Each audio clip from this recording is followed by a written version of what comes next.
Can a buyer inspect a house? 100%. As a matter of fact, the contract states you have 17 days to do your investigations, which includes the inspection of the home. A lot of buyers ask, well, what can I inspect? And the answer is just about anything. Now, there are some main inspections that we see on the majority of all of our sales. We have a general home inspection, which is where we pay a third party to come into the home and they check all the systems, right? They're going to be checking the furnace, the air conditioning, making sure that the water's moving through the house properly, there's no leaks. They're going to be checking your outlets to make sure there's no reverse polarity, or maybe a grounding wire has come loose, right? So they want to make sure that every switch you turn on the wall activates a light somewhere, right? They're going to be checking windows to make sure they open and close. Now, there are some things that they are not experts in checking, and they can make suggestions. And the reason why we get a home inspection is we can use that to then come up with what inspections maybe we should add to the list.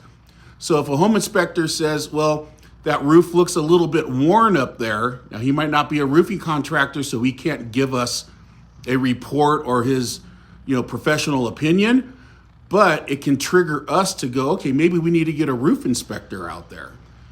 Other inspections that we like to get would be a pest inspection, which checks for termites and dry rot and other items, right? Water leaks and things like that. Here in our area, we have a lot of our houses on septic systems, so we get our septic tank inspected.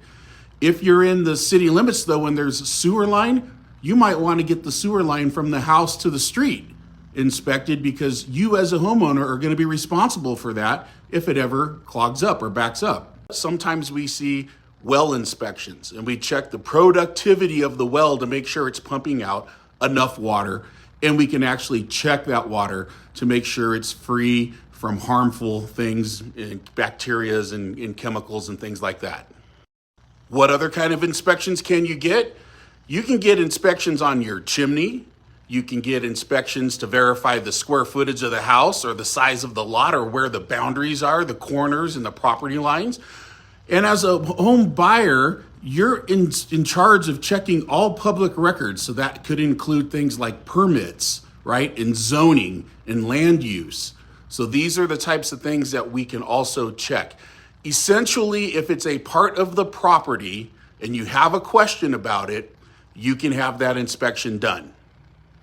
As well as inspections, the seller of the home will be providing you disclosures.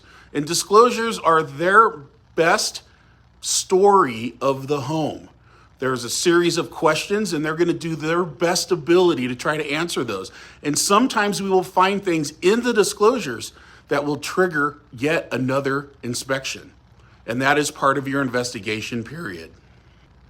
The job of the inspections and investigations is to try to paint the most accurate picture of the home at the time of sale.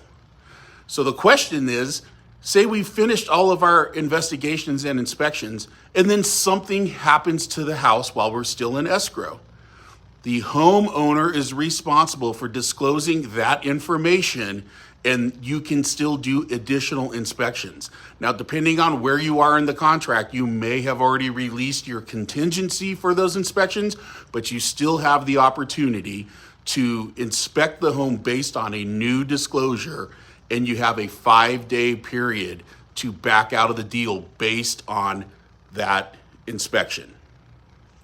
Make sure you find a real estate agent who really understands the investigation period and your rights as a buyer in the state of California when it comes to investigations and inspections.